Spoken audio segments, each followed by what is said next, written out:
All right, cheers and salutations. Welcome to Chicago Reacts.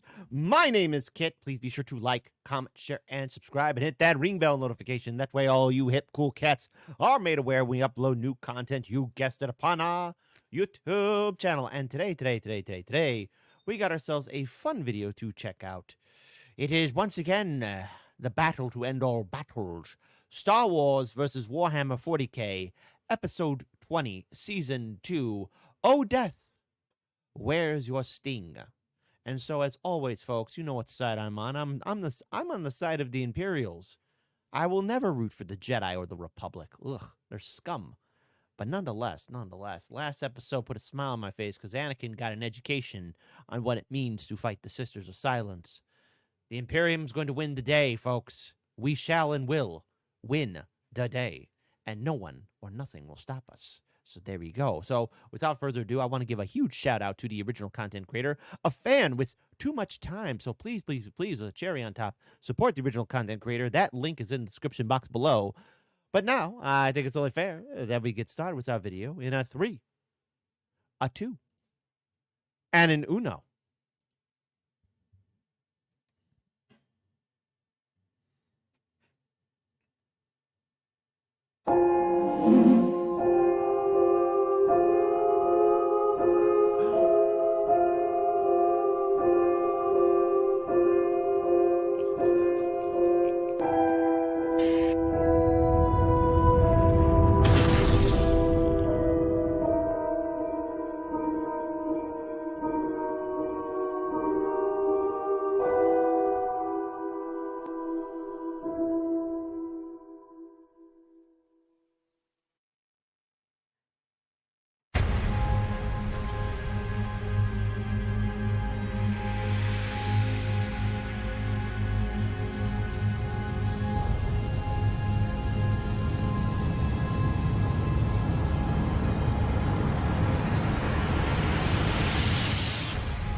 The sound of the rifle was muted, the rain more than masking the rasp of the round being loaded into it and locked into place. Hold on, I'm going to rewind that. Just hearing that kind of music. Oh, something tells me it ain't going to be pretty.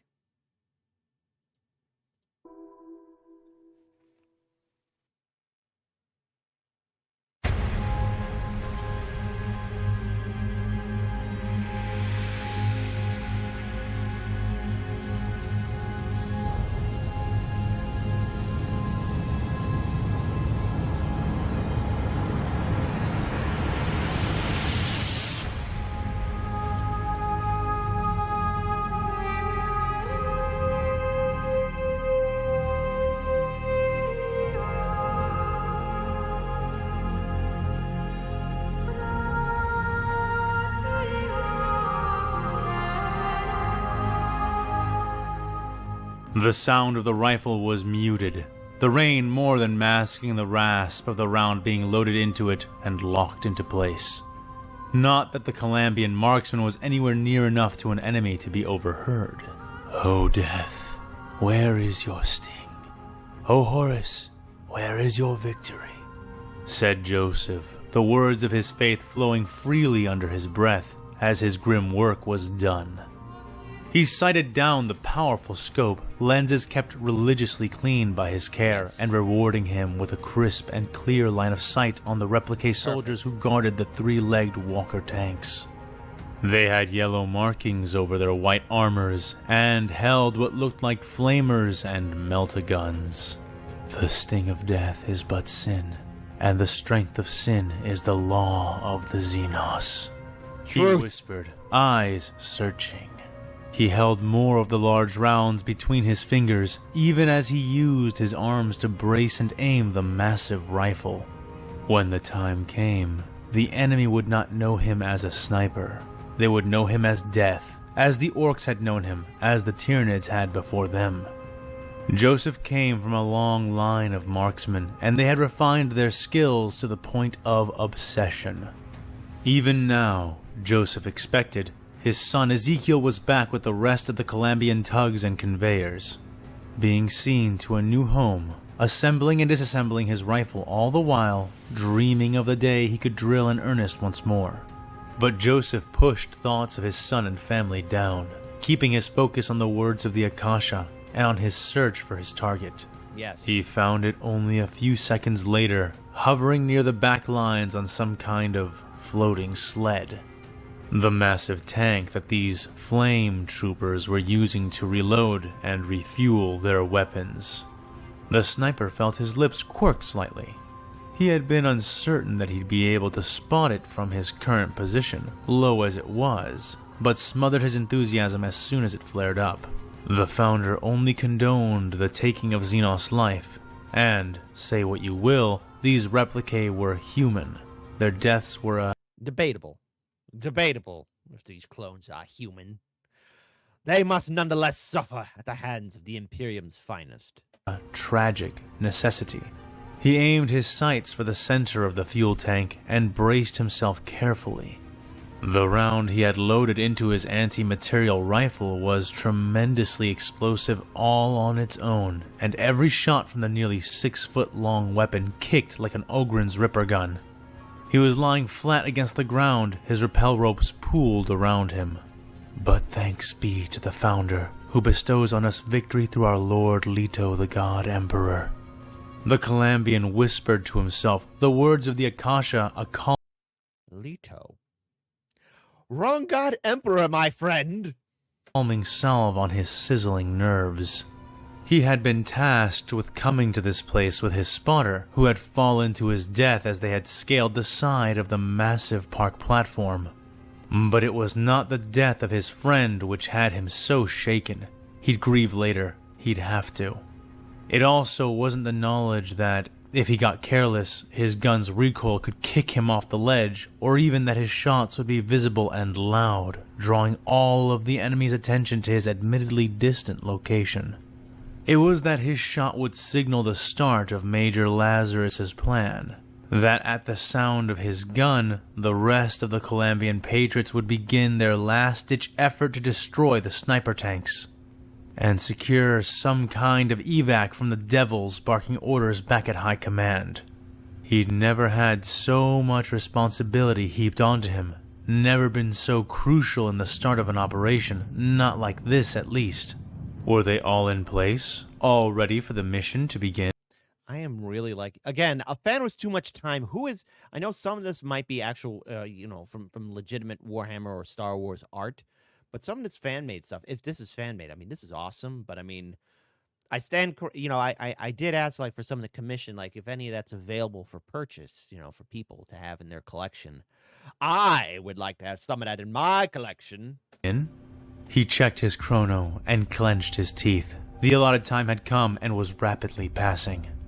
The combined survivors at the bridge were, even then, doing all they could to hold the bulk of the enemy's attention. Joseph steeled himself, leaning into his rifle. He would simply need to have faith that directly across the vast distance to the opposite side of the park platform, his brothers and sisters in arms were ready, hanging by their own rappels, prepared to come over the lip, guns blazing. "Oh, Death, where is your sting?" he asked his rifle. The man squeezed a nearly numb finger around the gun's warm trigger, and his weapon loyally answered the question with a single, thundering shout. It spoke the language of ruin, of annihilation and finality, its breath the exhalation of death's response. "Here," spoke the rifle, and in its wake, the Reaper did sing. Yes. Sing! Sing! Death was everywhere, raining in and around them in all its various forms. The replique soldiers had blown down most of the Imperial barricades, but had found their intended massacre stifled by the deep trenches the Kriegers had edged out of the false earth of the park. Cadians, Kriegers, and all others who had managed to survive this long, crowded shoulder to shoulder with comrades and corpses, guns bristling from their jagged trench lines. The Republic's toy soldiers had been set on pelting them from a distance, but after seeing how ineffective this was and feeling how hard Imperial munitions could punch back, had chosen to roll over them in a rush of bodies and blasters instead. The troopers were infuriated, roaring in their helmets as they closed in, blasters blazing blue like neutron stars. Initially, all 13 had been able to manage was to jam himself between Julian and Emiliana, single arm thrust out with his hell pistol held aloft. Yes. From that position, he had managed to fell 3 of the incoming replicae before a blue bolt took him in the face.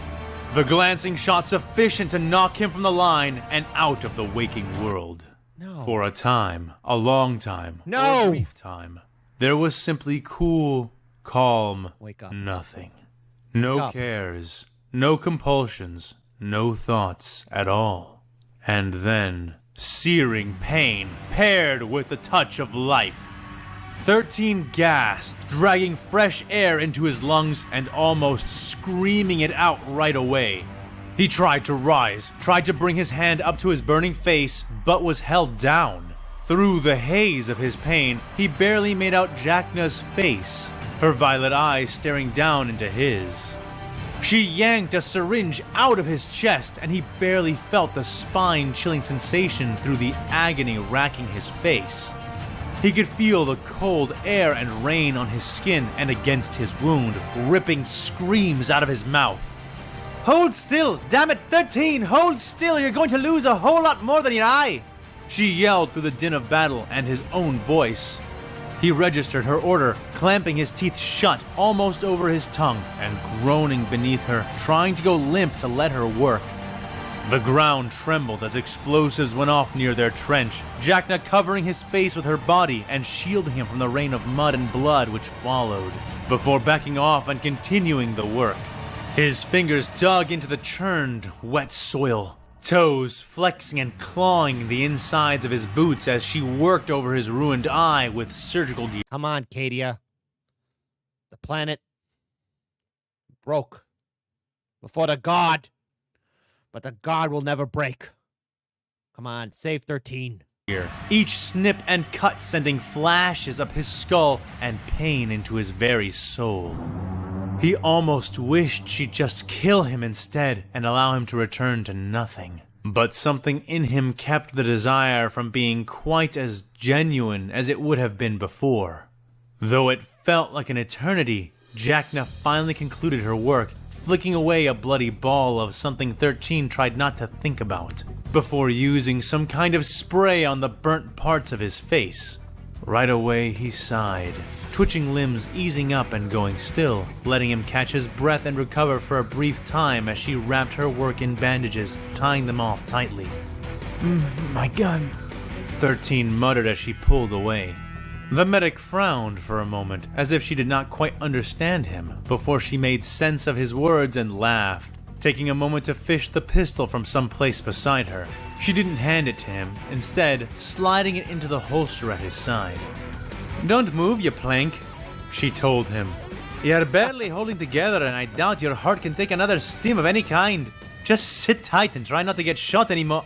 She had started to say, Oh no, a but clone. as she did, 13 saw something terrible. Above her, he could see the lip of their trench, and, standing there, having just arrived, was a replique of the Republic, shouldering its gun and preparing to fire. He reacted without thinking, grabbing Jackna by the arm and throwing her away as he rolled. The enemy trooper fired, catching the medic's left arm instead of her back. The shot hit dead on, and the woman screamed as the unguarded limb was blown clean off. She curled around the stump of her lost arm, going still shortly after, and 13 knew not if she had died from shock or merely lost consciousness, and he had no time to find out. He rolled in the mud, fumbling to draw his returned firearm, but not managing to pull it free before the Republic trooper had sighted him and fired.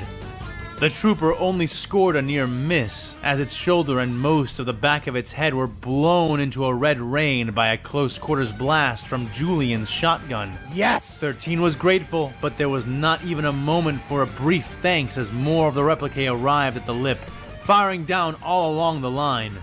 Julian discharged his shotgun into another clone looming over them, and 13, pistol now in his hands again, covered him by lancing 2 holes in another soldier that was attempting the very same thing on Julian.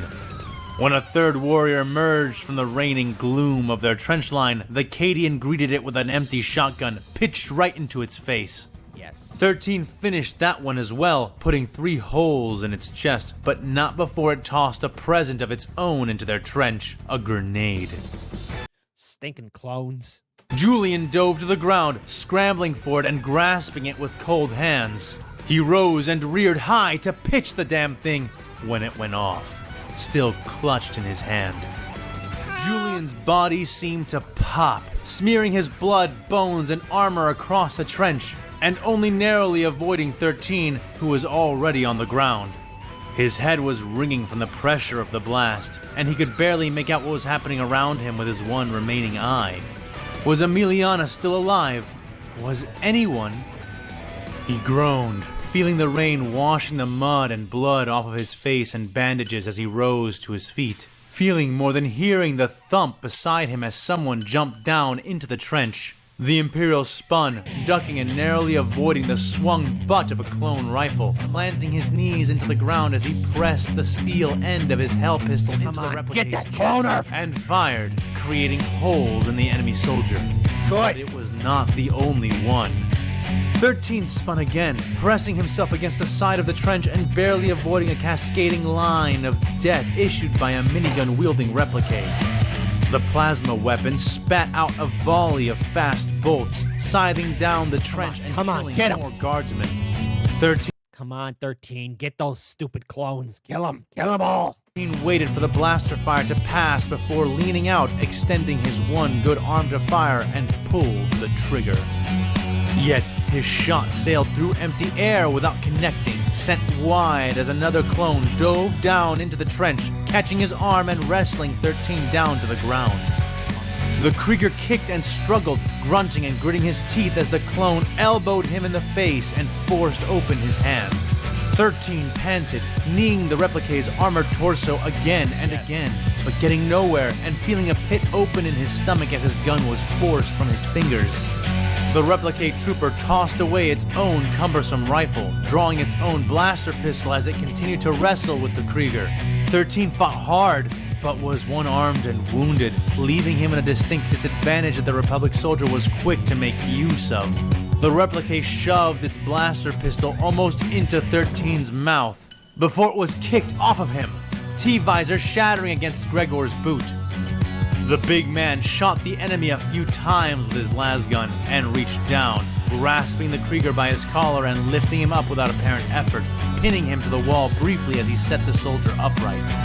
"Come on, kid!" he barked, having no more time to speak as he hefted his lasgun up and opened up a spray of fire, catching the minigunner just as it had begun to sweep its weapon back down towards their direction. The clone screamed and fell, body smoking as it landed atop a pile of others 2 men deep. As this was happening, replicate soldiers from behind them opened fire, cracking and shattering the flak armor Gregor wore and scorching his body badly. But the huge Cadian did not drop. "For the Emperor!" Yeah! he bellowed, staggering around and leaning against the muddy wall as he loosed his fire against them, the scattering shots less than accurate, yet the cover in the trench affording the Republic troops little options for escape. Blue shots punched into Gregor again and again, but the man only slumped down to a sitting position once the 2 clones before him had dropped, the third managing to scramble back up and out of the trench before he followed suit. The young Krieger watched it all, mud flowing over the sides of the pits they were fighting in and streaming thickly over his arms and neck. Looking on, he could see the big man was breathing raggedly and bleeding from several wounds that 13 guessed were or would be lethal. Still, he couldn't stop himself from coming to the Cadian's defense as another clone leapt over the lip and began firing. 13 yelled, running with all the might he had left as the replique soldier turned to face him. Feeling the long barrel of the blaster skipping and sliding along the armor on his shoulder before he impacted the trooper and slammed it into the opposite wall. Now get your shovel and bury it so deep in its visor that they have to bury him with it. They grappled, and the Krieger realized he would need help to overcome the hand-to-hand advantage the enemy had over him. Doing what he could with one arm, he eventually found that help in the form of a rigid handle pressed against the back of his arm, which was wrapped around the torso of the Republic soldier. A shovel! One of the tools which had been used to carve out the trench. A shovel! The solution to every single Krieger's problem. A shovel! Left here in the haste it had taken to get ready for the battle. Now, his. He loosened his grip on the enemy to grab the handle, and the trooper kicked him off in response. Instead of resisting the blow, the Krieger rolled with it, spinning as he drew the digging instrument out from behind the replique's back and slashed it across the clone's eyes, shattering the visor there. 13's back hit the muddy wall.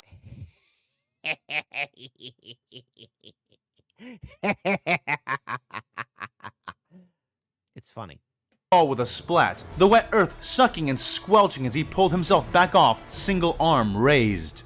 The replique fell back, clutching its wounded eyes, and never rose again as 13 leapt atop him, shovel rising and falling as the Imperial hacked the clone to pieces. He would have kept hacking till his arm lost its strength, but 13 caught movement from the corner of his eye and spun. Instinct dominating his every action as he threw the shovel end over end. That saved him from the first trooper, but not the second, who shot twice, narrowly missing him as he jumped against the opposite wall. But there was nowhere to hide, and his maneuver would have done little more than purchase seconds, were it not for the beams of light which pierced the clone's head, dropping the trooper to the ground. 13 panted hard, looking around for where the shots had come from, and taking several moments to spot the collapsed form of Emiliana. Half buried in liquid dirt, her rifle cradled in her right arm, his hell pistol clutched in her left hand. Both barrels hot and smoking. She was gasping as well, and clearly wounded, though it was hard to tell how badly. The bare-faced Krieger staggered to her and bent down to help her up, offering his hand. She grinned with a wince at the gesture, though Emiliana pushed his pistol back into his hand instead of taking it. "Guard up, 13, said the corporal, voice pained. That's right. He nodded and took the weapon, and no sooner had he that he felt a hard shot crash into the back of his shoulder, smashing the flak plate there and burning his chemically treated coat. He fell face first into the mud and spun, both he and Emiliana aiming their weapons up and firing at the 3 new clones who leered into their trench. After a few tense seconds of exchanged fire, Okay, see now this is good storytelling. I'm on the edge of my seat right now. Come on, 13 Emiliana, get out of there. one of the replicae died and Get the out other of 2 there! retreated away, tossing a grenade into their wake. The corporal sucked in a breath, but 13 acted without hesitation, sweeping his leg and kicking the round explosive into a pile of corpses several feet to their right. The 2 covered their heads and braced as the thing detonated, showering them in more blood and viscera, but otherwise not harming either. They snapped their guns up, ears ringing, almost bleeding, and waited, listening to the rain falling, battle sounding all around them. Yet, as time dragged itself by, nothing more came for them. The 2 looked at each other and realized that the only sound they could hear consistently after a time was the sound of the rain. Gradually, 13 picked himself up, careful not to slip, and, with great trepidation, peeked up with his one good eye, looking over the lip of the trench. Nothing but rain and mud. "Where are they?" asked Emiliana, still laying on the ground. You pushed them back. You broke them. "Gone," said 13, turning back towards her and kneeling, holstering his gun as he began to try to help her get up to her feet. The Cadian grit her teeth and hissed, but did slowly rise, leaning against the Krieger heavily. "Gregor," she croaked through a hoarse throat. No response. "Gregor!" she yelled more loudly. Frick. I'm still alive, Corporal. He groaned from nearby. Jackness. Here. Not moving.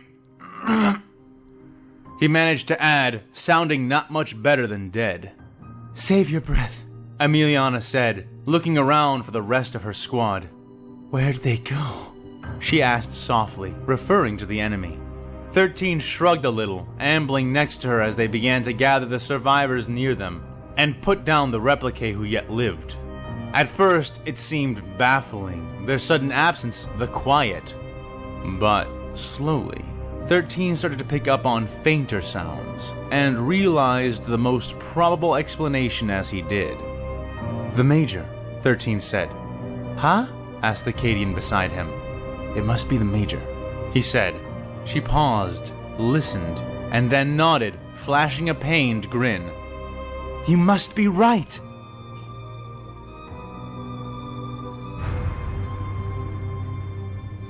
Lazarus would rather go round 2 with Rejulia, or request a transfer from Indricta than be where he was now. The wind tugged and teased, sometimes weak and sometimes making him feel like a plucked spider clinging onto a single string. The only reason he was here now, the one thing he wouldn't do, was let his men down. Technically, all the soldiers under his new command were his men, but Lazarus had been the head of a squad prior to his insane elevation, and those men were truly his brothers. Even as the wind tore at him, tempting his adhering boots to release the metal surface he walked on, he would.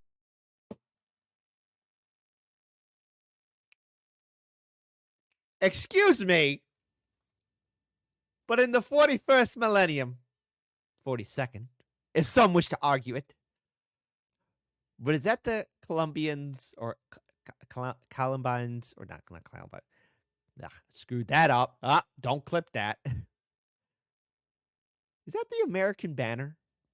In the 41st millennium, is there a USA?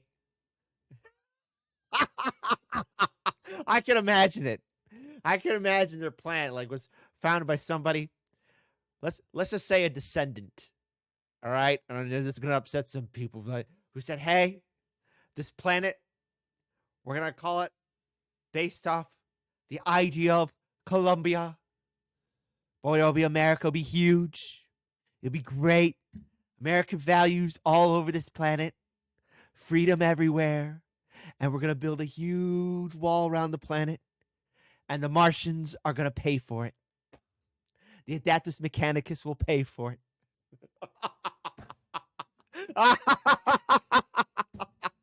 I love it. I love it. Creativity. I love it.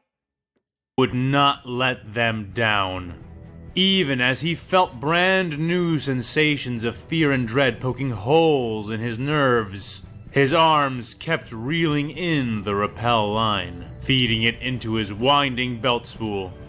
Even as he reached the position just below the lip of the platform, belt-mounted rope and magnetic soles holding him I gotta give that a full-on salute. As a former Marine, actually, there's never such thing as a Marine, I give that my full salute. tenuously in place as he and several thousand Colombian patriots unslung various weapons. He did not falter. At least not too much. The former sergeant bunched the muscles in his neck, keeping his eyes fixed upwards towards the gray, raining sky. His goggles kept the water out of his eyes, but obscured the shifting, indistinct forms of the clouds and made blurry the rigid, silver towers reaching for them from the edges of his vision. As little as that view provided for him, it was leagues better than looking down and awakening within himself that foregone fear which struck him whenever he found himself gazing into a far-flung abyss. "Major! Hey, Major!" called one of the men around him, a thickly set man hefting a sniper rifle. Lazarus craned his neck to look at the corporal, only realizing the mistake of his instinct when the corner of his eye skimmed the drop below them, and just after he centered his vision on the soldier's shit-eating grin. His wounds, and particularly his freshly applied cybernetics, ached badly and ate away at his typical patience. The metal arm had been hastily grafted onto him by a cavalcade of tech priest survivors. While he was grateful to have the use of his burnt and now amputated arm back in his service, the trauma of the loss and the constant deep pain the sedated wound assaulted him with was another one of those things he was trying not to think about. Ouch! Glaring, he locked eyes with his former corporal. "Damn you, Jackson! You better have a good reason for getting my attention!" Lazarus barked, keeping his voice from veering into a higher than dignified pitch, though only by a few scant octaves. "Sure do, Major," said the man. "I understand the part of the plan that gets us here, behind the enemy while their cocks are swinging. I get that we gotta take down all their limping tanks to secure evac. But what I don't get is how we're even gonna get to evac when we mop them up. That main force is gonna swing around for us, tanks or no tanks, and unless we plan to jump over the ledge, I don't see where we can pull back to." That's right. You tell him, Corporal. Lazarus grimaced. He knew his plan wasn't foolproof, and even though he had tried to account for this specific problem in particular, he really hoped he would not be forced to resort to it, or any other tactics more desperate and unconventional than the one he was going to execute now. "We gotta have faith that the flyboys cover us when it counts, Corporal. Stay Gumby," the Major said back, eyes aimed skyward once more. "So, in other words, we're properly fucked whether we win or lose," the man said back sarcastically. Suck it up, Jackson. Whole platoon knows you've been proper fecked ever since the sisters caught you listening to Talik," said another soldier hanging nearby, just close enough. Oh, I don't know if that's Tau adult entertainment. Don't let the Tau don't let the blue ladies trick you, gentlemen. Enough to not have to yell to be heard. Lazarus couldn't see Jackson's reaction to the barb, but he could hear the soft chuckling all around them and couldn't help but grin, particularly when the offended corporal snapped back. "Empire Spire does not play Taoic music. You can't call literally anything played on a skier flute Taoic, otherwise you're just surrendering the whole genre to fucking Xenos." "Hey, right. Jackson, how would you like to join me and get saddled with a moonbeam for the duration of our time on this rock, Corporal?" Lazarus asked, cutting the man off before he got too loud. He didn't see it, but Jackson shut right up, even his fresh blush washing off at the words, which he did not return. "That's what I thought. That goes for the rest of you too. No more mouthing. Operation could begin any second, and it needs to come out neat and tidy if anyone is coming out of this in one piece. Regiments on the bridge are bleeding to hold the enemy's attention. We've gotta make that sacrifice count. Har? Har. Har. The soldiers around him said, falling into grim silence afterwards, broken only intermittently by light chatter. And that didn't last long. Soon they all heard it, the sound of an anti-material rifle loosing its deadly shot, and then the deafening, roaring boom of a fiery explosion. Lazarus knew he could trust the officers under him to keep the men on time and in sync with the plan. But he couldn't help ordering the advance aloud in spite of that. "Kill," he said, heedless of the fact that his Vox speed was silent, as were all the others turned off as a precaution to keep the enemy from detecting them. Captains and sergeants repeated the order all throughout the hanging line of readied soldiers. And as one, they activated their rappel spools, causing them to reel in hard and fast, almost tossing the men over the lip of the platform. As planned, the snipers and their spotters hit the dirt and set up, as did the heavy weapons teams, aided by the few tech priests that had accompanied them. That's right. The other advancing fire teams began to divide, racing forward as they sprinted to close the distance. As Lazarus had hoped, the loud shot and explosion had drawn all eyes and focus away from the rear of the replique's column. Come on. Come on, Colombians. You got this. Make Columbian great again. This bought vital seconds, seconds he and the other Columbians spent rushing for all they were worth, angling for cover and veering out of what would soon become a lethal crossfire. As soon as he slid to a stop behind a disordered stack of discarded trees, he saw the telltale blue shots that signaled that they had been spotted. Before the blue bolts could even reach their resting points, the snipers and heavy weapons teams opened up, creating thunder and flashes which could shame lightning as they tore into the rear lines of the replicae. Heavy stubbers, autocannons, Columbian chain guns, bolters, and a few heavy bolters trailed lines of thick projectile fire into the men and vehicles of the Republic, ripping bodies to shreds and blowing over a few of the walkers in just the opening volley. On top of that, though they were still somewhat distant, the fire teams began to pick targets, engaging with bursts of automatic and semi-automatic fire as they continued their advance, Lazarus leading their way near the front. He had half hoped that the chaos caused by their surprise assault would be enough to force a rout, or at least to keep them stumbling while they did their work. But the damned toy soldiers were clearly veterans, and they didn't scare easy. Even then they were regrouping and beginning to counterattack. But they had made a fatal flaw, one which the Imperium now fully exploited. The replica... That's right. That's right. Time to strike back hard, gentlemen. And ladies. Commander had and tech priests. And Astartes. And Sisters of Battle. And the Emperor. Assumed that the enemy lay trapped before him, and so had marched out with most of his forces. Though he had not been so foolhardy as to leave no defense behind, those troopers he had left were armed with almost exclusively flamethrowers, as Lazarus' scouting servo skulls had reported. The replicae ran around the flaming wreckage and burnt corpses of the few felled sniper tanks and the remains of the fuel tank, raising nozzles as they advanced. Lazarus raised his fist, and his command to hold and hunker down was relayed across the squads in short order. They waited, hitting the dirt or finding cover wherever they had to, until at last the first of See, we're going to be winning so much, it's going to make the Republic's head spin for days. The replicae came in, and some of their heads might be popped off too. To effective range. Effective range of the rifles, not their own flamethrowers. Rigid, white and yellow in the darkness and carrying explosive fuel tanks, the replicae quickly found themselves choking on bullets before long. Their pale, shell-like armor, though powerful enough to deflect some shrapnel, was far from sufficient to stop blessed Columbian rounds, cracking and bursting like civilian ceramics before the weighty touch of a hammer. The replicae yelled into their bucket-like helmets, charging through the rain of death, but precious few survived the harrowing hails of for all the heroic Imperials that have been wrongfully attacked by these foul Jedi and their replicae troopers. Led long enough to come into effective range of their flamethrowers.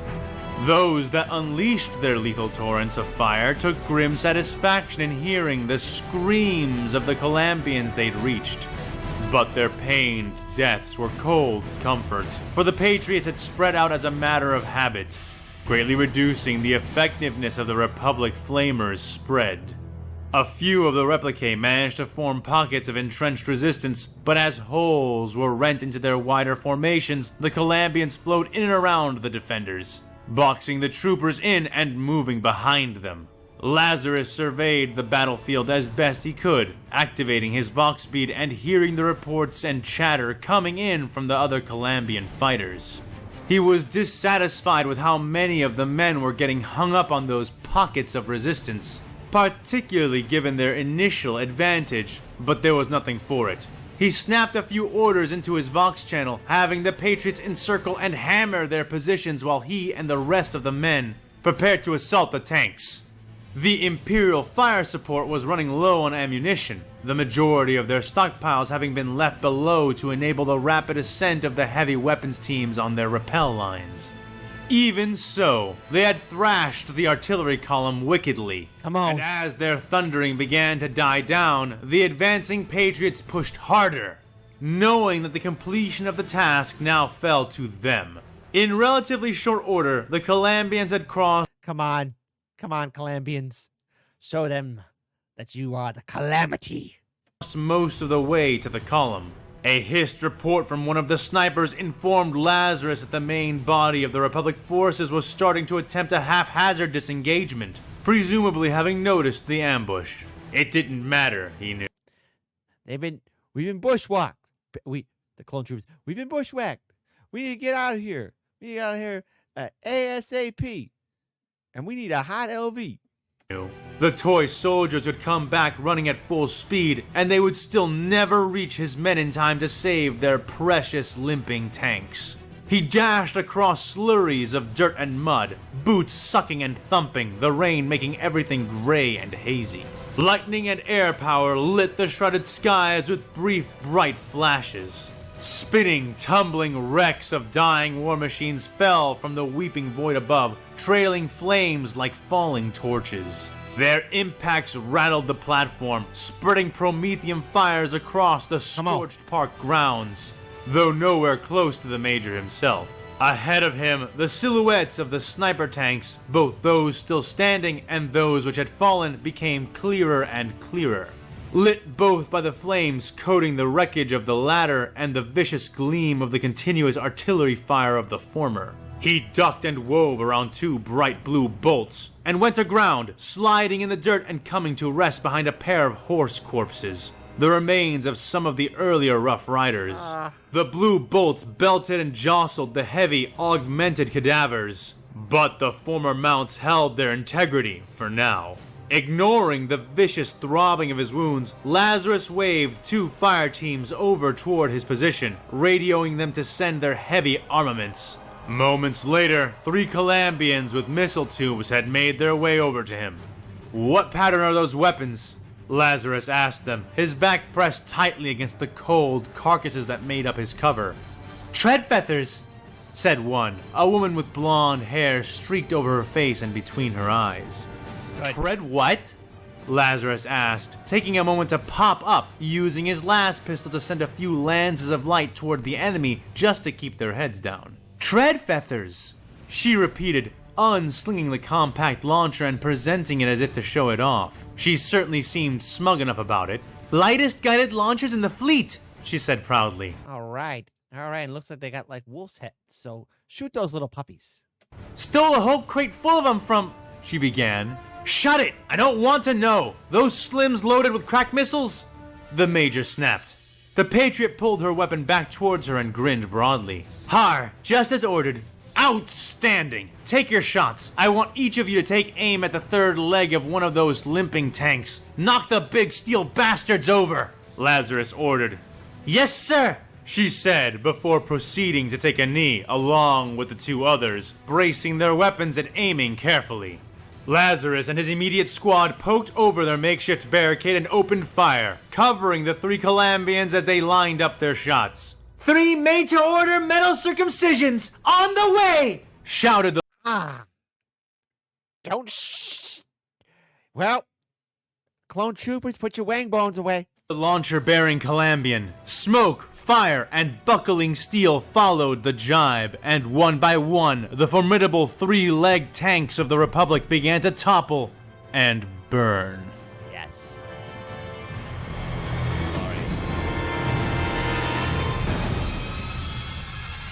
Perfecto. Everything in the video is perfection. Everything about this episode was perfection.